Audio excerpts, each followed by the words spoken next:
মাস্টারমশাইরা সব দেখেছেন এবং প্রতি ক্লাসে ক্লাসে মাস্টারমশাইরা প্রচার করে দেবেন যে কিভাবে একদল গুন্ডা, এরা কোনো দলের হতে পারে না, এরা এসএফআই এর হতে পারে না।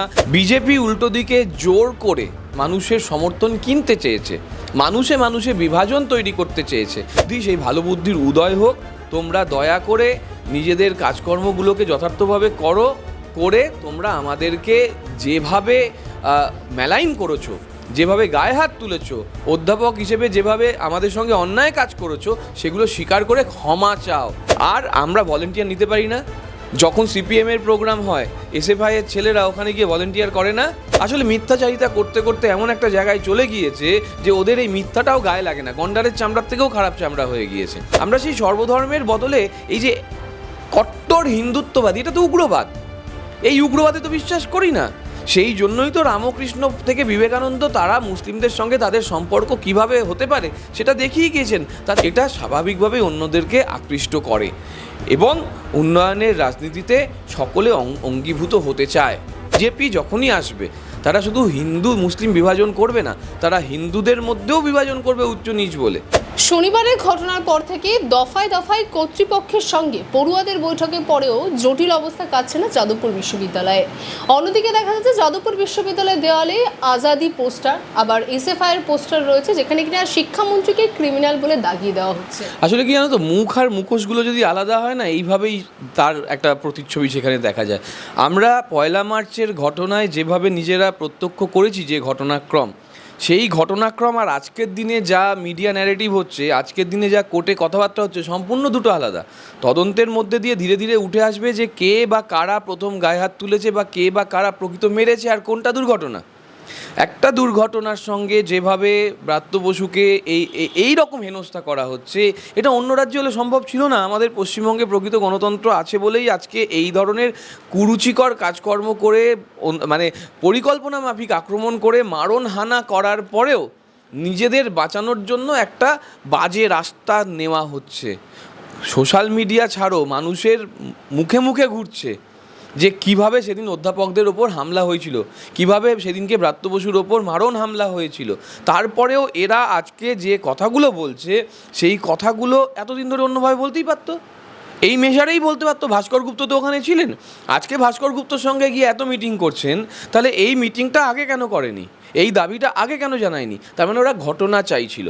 চে গুয়েভারার নাতিরা আসবে, নাতিরা এসে ওখানে নাচানাচি করবে, তখন কোনো সমস্যা নেই। আর ওয়েব কুপার একটা সভা হবে, অধ্যাপকদের সভা হবে, সেখানে গিয়ে সমস্যার সৃষ্টি, কারণ ভয় পেয়েছে। এই যে ব্যাপকতা বিশালতা, এই ব্যাপকতা বিশালতায় ওরা বুঝতে পেরেছে যে তৃণমূল কংগ্রেসের যে শক্তি, সেই শক্তিটা বস্তুত ওদের কাছে একটা চ্যালেঞ্জ স্বরূপ হয়ে যাচ্ছে এবং সেই চ্যালেঞ্জটা ওরা নিতে পারছে না।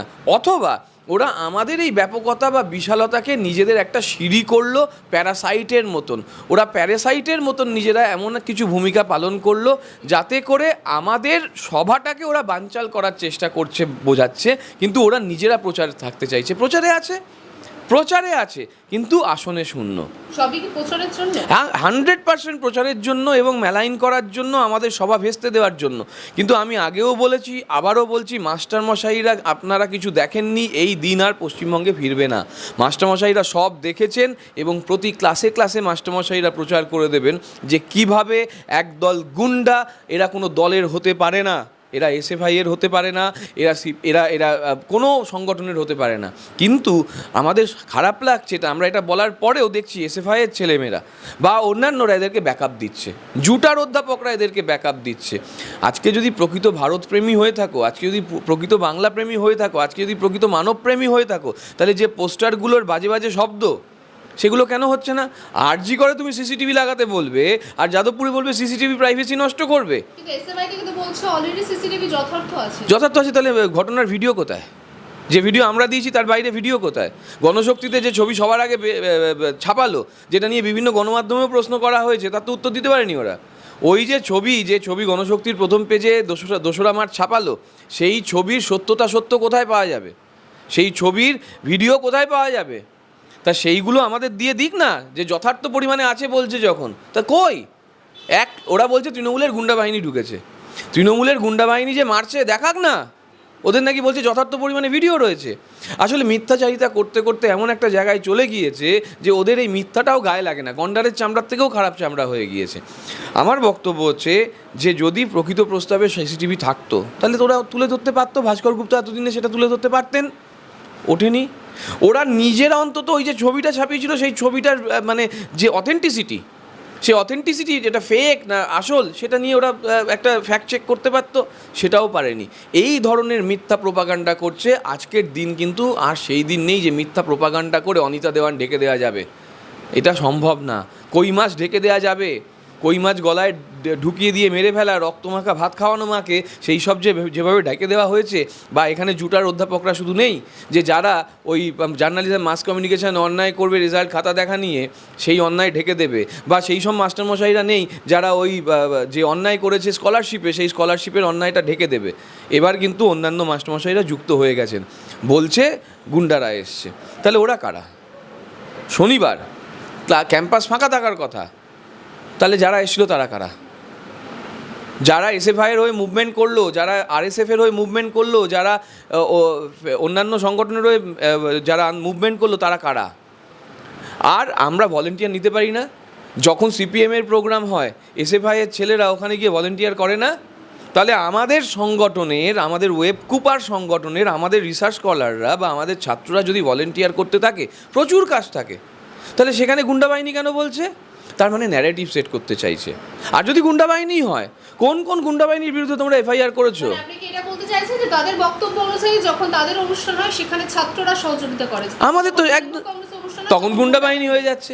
এটা কি ধরনের? সিপিএমের যে কোনো সভায় দেখো, যে কোনো সভায় ছাত্র প্রতিনিধিরা থাকে না, তারা ওখানে ভলেন্টিয়ার করে না? তাহলে আমাদের সভায় বিজেপি বলো, সিপিএম বলো, কংগ্রেস বলো, এটা স্বাভাবিক একটা প্রক্রিয়া। ওয়েব কুপা তো কোনো রাগঢাক করা সংগঠন নয়। ওয়েব কুপা মমতা বন্দ্যোপাধ্যায়ের আদর্শে মেনে, মমতাবাদী আদর্শ মেনে ব্রাত্য বসুর নেতৃত্বে করা একটা সংগঠন, যেটা তৃণমূলপন্থী অধ্যাপক সংগঠন। 3,500-এর বেশি অধ্যাপক সেখানে উপস্থিত, ভয়ে কেঁপে গিয়েছে। যে ওরা যে বলে না শিক্ষা প্রতিষ্ঠানের মাধ্যমে প্রথম হচ্ছে এই রাজনীতির শিক্ষা দেওয়া যায়, এরা ধরে ফেলেছে আরে বাপরে এত অধ্যাপক যখন হচ্ছে তখন তো আমাদের এই ঠনঠনিকে হয়ে যাবে, আমাদের তো কালিরামের ডোল হয়ে যাবে।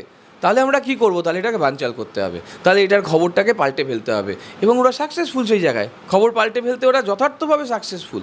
আমরা তা সত্ত্বেও বলছি তোমাদের যে ভালো বুদ্ধি, সেই ভালো বুদ্ধির উদয় হোক। তোমরা দয়া করে নিজেদের কাজকর্মগুলোকে যথার্থভাবে করো, করে তোমরা আমাদেরকে যেভাবে মেলাইন করেছো, যেভাবে গায়ে হাত তুলেছো, অধ্যাপক হিসেবে যেভাবে আমাদের সঙ্গে অন্যায় কাজ করেছো, সেগুলো স্বীকার করে ক্ষমা চাও, অন্তত ক্ষমা চাও। জ্যোতি বসু বারবার ক্ষমা চাইতেন না যে ভুল হয়ে গেছে, এবার অন্তত একবার ক্ষমা চাও। নয়তো অধ্যাপক কুল যদি প্রকৃত প্রস্তাবে তোমাদের বিরুদ্ধে যে ঘটনাক্রম সেগুলো যদি ধরে নেয়, তাহলে কিন্তু আমরা খুব সহজেই এর বিরোধিতা করে রাস্তায় যেমন ছিলাম, উচ্চ মাধ্যমিক শেষে আবার থাকবো। উচ্চ মাধ্যমিক হয়ে গেলে ধরে বেঁধে বুঝিয়ে দেবো যে তোমরা কত বড় ফেকু। আচ্ছা দাদা, এবার একটু অন্য প্রসঙ্গের বিষয়ে আমরা এখন অবগত, এবং এখনও পর্যন্ত সেটি বলতে পারি হাইকোর্টের রয়েছে, বিষয়টি নিয়ে মামলা তদন্ত চলছে। কিন্তু অন্যদিকে আমরা জানি যে গতকাল থেকে বিধানসভা অধিবেশন শুরু হয়েছে, এবং বিধানসভা অধিবেশন নিয়েই প্রথমত যেটা নিয়ে কথা বলবো যে গতকালই বিজেপি থেকে তৃণমূলে যোগদান করেছেন তাপসী মণ্ডল, এবং সেই বিষয় নিয়ে যেটা বলা হচ্ছে যে নানা ধরনের মন্তব্য যেমন উঠে এসেছে, সেখানে একটা প্রশ্ন যে বিধায়ক সংখ্যা এখন নেমে দাঁড়িয়েছে 65-তে, কিন্তু তাদের নিয়েও কি বিজেপি নিশ্চিন্ত? পদ্মশিবির সূত্রের খবর দলকে ভাবনায় রেখেছে আরও 8 জনের গতিবিধি। এই 8 জনের গতিবিধি কি কোথাও আবারও তৃণমূল কংগ্রেসে যোগদানের দিকে, সূত্রের দিকে নজর দিচ্ছে? দেখো, তৃণমূল একটা স্বাভাবিকভাবে গড়ে ওঠা দল, জনমানসের মধ্যে স্বাভাবিক তার সমর্থন আছে। বিজেপি উল্টো দিকে জোর করে মানুষের সমর্থন কিনতে চেয়েছে, মানুষে বিভাজন তৈরি করতে চেয়েছে। বিজেপি হিন্দু ধর্ম মুসলিম ধর্মের যে মিশেল ছিল পশ্চিমবঙ্গে, তার বিভাজন করে মানুষের মধ্যে হিংসা বিদ্বেষ ঢুকিয়ে দেওয়ার চেষ্টা করছে। বিজেপির মাধ্যমে কেন্দ্রের কাছে বার্তা যাচ্ছে, বাংলা বিজেপির মাধ্যমে, যে এখানে মানুষদের, গরিব মানুষদের টাকা আটকে দাও, কারণ তারা আপকি বার 200 পার করতে দেয়নি। এই যে ভয় ভীতি তৈরি করা, এই যে বিভাজনের রাজনীতি করা, এই যে উন্নয়নকে স্তব্ধ করে দেওয়ার রাজনীতি, এই যে মিথ্যাচারিতার রাজনীতি, এর বিরুদ্ধে যারা স্বাভাবিকভাবে জনপ্রতিনিধির হয়ে কাজ করতে চান, আমি বলছি স্বাভাবিকভাবে জনপ্রতিনিধির হয়ে কাজ করতে চান, তারা খুব সঙ্গত কারণেই তৃণমূলের হাত ধরবেন।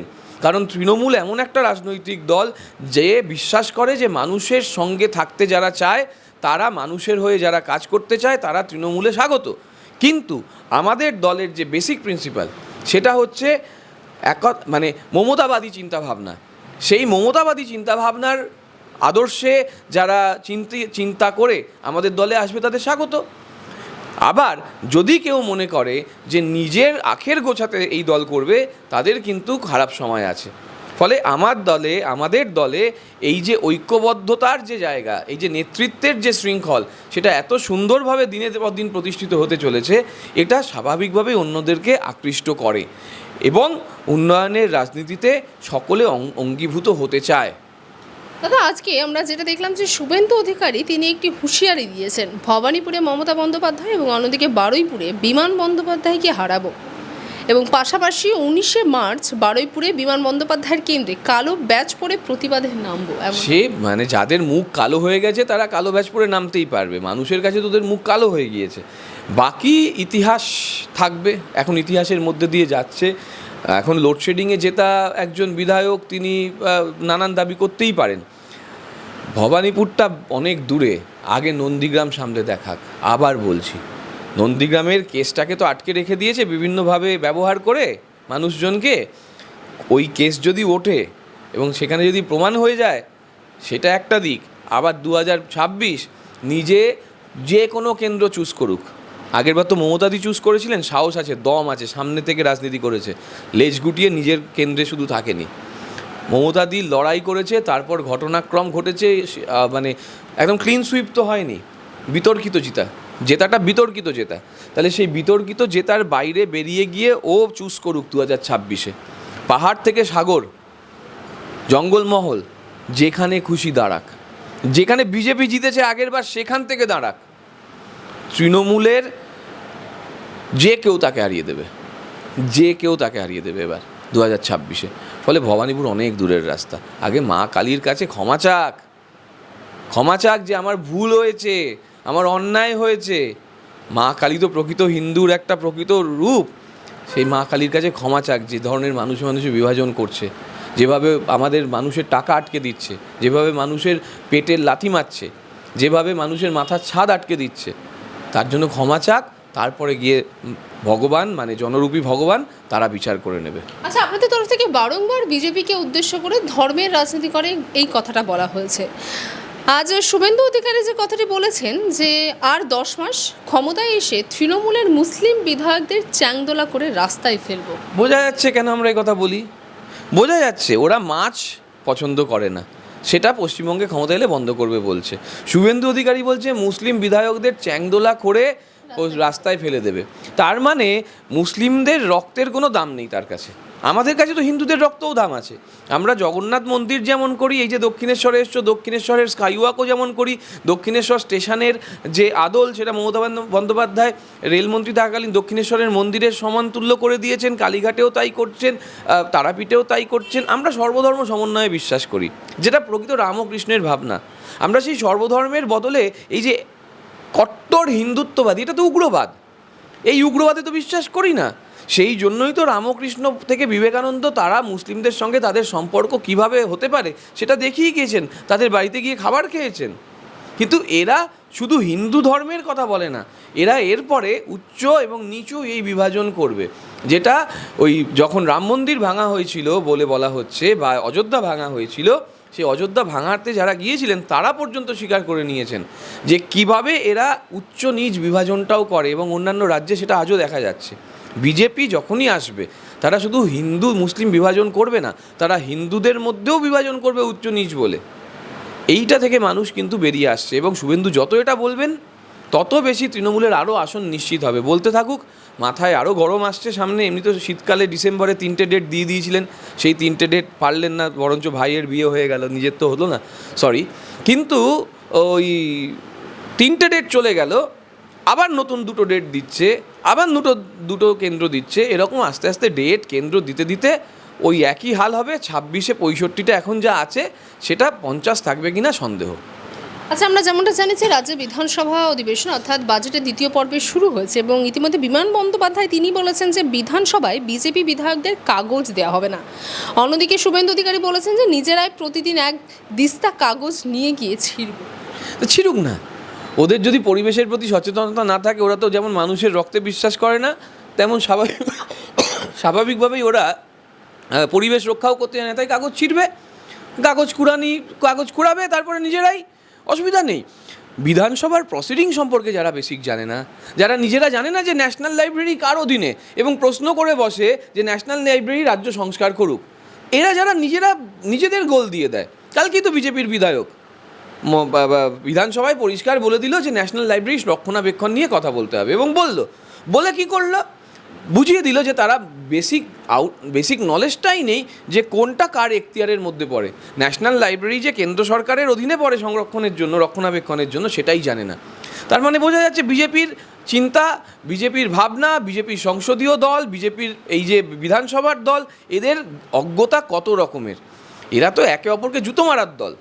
যে দেখেছো তো বিভিন্নভাবে বিভিন্ন সমাজ মাধ্যমে ঘুরে বেড়াচ্ছে যে এমপি কীভাবে বিধায়ককে জুতো মারছে। এরা এই ধরনের দল। এবার আস্তে আস্তে বিভাজনটা আরও ক্লিয়ার হয়ে যাবে, যেটা উত্তরবঙ্গে শুরু হয়েছে, যেটা রাঢ়বঙ্গে দেখা যাচ্ছে, যেটা বালুমাটিতে দেখা যাচ্ছে, এটা সমতলেও দেখা যাবে। কিন্তু সামনেই তো বিধানসভা নির্বাচন আসছে, এই যে মানে হঠাৎ করে বিমান বন্দ্যোপাধ্যায়ের যে কাগজ দেব না, এই বিষয়টা কি মানে কোনো দিক দিয়ে যুক্তিসম্মত? আমি তো বললাম প্রসিডিংসটা যারা বোঝে না তারা কি করে বুঝবে এই কাগজ দেওয়া বা না দেওয়ার গুরুত্বটা কোনটা। এটা তো বেসিক প্রসিডিংসটাই বোঝে না বিধানসভায় আসতে গেলে, কোশ্চেন উত্থাপন করতে গেলে, সেই কোশ্চেন উত্তর নিতে গেলে কি করতে হয়। ওরা যদি ভেবে থাকে যে বিধানসভার নিয়মনীতি মানবে না, মানুষ তারপর ওদের মানিয়ে দেবে, এমন মানাবে যে বিধানসভায় কেউ প্রবেশই করতে পারবে না। তুমি অশোক লাহিড়ীর কাছে গিয়ে প্রশ্ন করো। আমি বলছি একমাত্র ওখানে ওদের মধ্যে বিচক্ষণ একজন রাজনীতিবিদ আছেন, অশোক লাহিড়ী, যিনি জ্ঞানী পণ্ডিত মানুষ। সেই অশোক লাহিড়ীকে গিয়ে জিজ্ঞেস করো যে মিথ্যাচারিতা তিনি বিধানসভায় দাঁড়িয়ে করেছেন রিগার্ডিং দ্য বাজেট, এক্ষেত্রেও কি তিনি একই রকম কথা বলবেন? এক্ষেত্রেও কি তিনি বলবেন যে প্রসিডিংস মানা হচ্ছে না, বিমান বন্দ্যোপাধ্যায় প্রসিডিং না মেনে অন্যায় কাজ করছেন? তাই যদি করেন, যদি বিমান বন্দ্যোপাধ্যায় কোনো অন্যায় কাজই করেন, তাহলে বিধানসভার সর্বোচ্চ সিদ্ধান্ত গ্রহণকারী ব্যক্তি হিসেবে স্পিকারের যে ভূমিকা, সেই ভূমিকাকে ওরা চ্যালেঞ্জ করুক। কেন্দ্র সরকারে তো আছে, 370 দ্বারা তুলে দেয়। তাহলে ওদের কাছে তো এখন সব থেকে শক্তিশালী একটা জায়গা রয়েছে, যদিও 240, কিন্তু সরকারে আছে তো। ওরা তাহলে সেই স্পিকারের হাত থেকে ক্ষমতা তুলে নিক। তা তো পারবে না, কারণ অন্যান্য বিধানসভাগুলো কী হচ্ছে তখন নজরে আসবে। কারণ অন্যান্য বিধানসভাগুলোয় বিরোধীদের যেভাবে স্বর বন্ধ করে দেওয়া হচ্ছে পশ্চিমবঙ্গ বাদ দিয়ে, অন্যান্য বিধানসভায় স্পিকাররা যেভাবে বিজেপির একাধিপত্য তৈরি করার জন্য কাজে নেমে পড়েছেন, আমার রাজ্যে তো সেটা হয় না। এবং তার তো প্রমাণ দিলাম ওই বিজেপি বিধায়ক যিনি ভুলবশত তোমার ন্যাশনাল লাইব্রেরির প্রসঙ্গ তুলে ধরেছেন। তাহলে বিমান বন্দ্যোপাধ্যায় যদি কোনো ভুল করে থাকেন, যেটা করেননি, ওরা সেটাকে প্রুভ করে দিক আইনগতভাবে। করতে পারবে না বিজেপি আজ অবধি আইনগতভাবে তখনই এগোয় যখন ওদের বাড়িতে অন্যান্য মানে আইনি প্রক্রিয়া চলে। ওরা আইনি প্রক্রিয়া আটকানোর জন্য আইনের সাহায্য নেয়, কিন্তু মানুষের অধিকার দেওয়ার জন্য কোনো আইনি প্রক্রিয়া ওরা করে না। আচ্ছা, একটা শেষ প্রশ্ন করবো এবং একদম সম্পূর্ণ অন্য প্রসঙ্গে। মধ্যে ভারত চ্যাম্পিয়ন্স ট্রফি জিতেছে এবং তারপরেই বলতে পারেন তার আগে থেকেই সৌগত রায়ের বক্তব্য নিয়ে রোহিত শর্মার উদ্দেশ্যে বেশ বিতর্কের পরিস্থিতির সৃষ্টি হয়েছিল এবং ভারতের জেতার পরেও সৌগত রায় যে বক্তব্য তিনি রেখেছিলেন সেই বক্তব্যের একদম নিন্দা করেছিলেন মদন মিত্র। আপনি দেখুন, এটা খেলার বিষয়, খেলা জোর কদমে চলছে। সৌগতদা অসুস্থ, দ্রুত সুস্থ হয়ে যান। আমাদের এমপি, মাননীয় এমপি রোহিত, আমি নিজে একজন ক্রিকেটার, আমি জানি যে শরীরের গঠন খুব গুরুত্বপূর্ণ, কিন্তু পারফরমেন্সটাও খুব গুরুত্বপূর্ণ। যে পারফরমেন্স করবে সেই পারফরমেন্স করা ব্যক্তির দেহ নিয়ে এত কথা বলে লাভ নেই। ফলে সৌগতবাবুর শরীর সুস্থ হয়ে যাক, পারফরমেন্স উনি করবেন আশা করা যায়। পারফরমেন্সের উপর নির্ভর করবে যে তাকে নিয়েও কথা হবে কি হবে না। বাংলা হান্টের আরও খবর দেখতে নজর রাখুন। বাংলা খবর মানেই বাংলা হান্ট।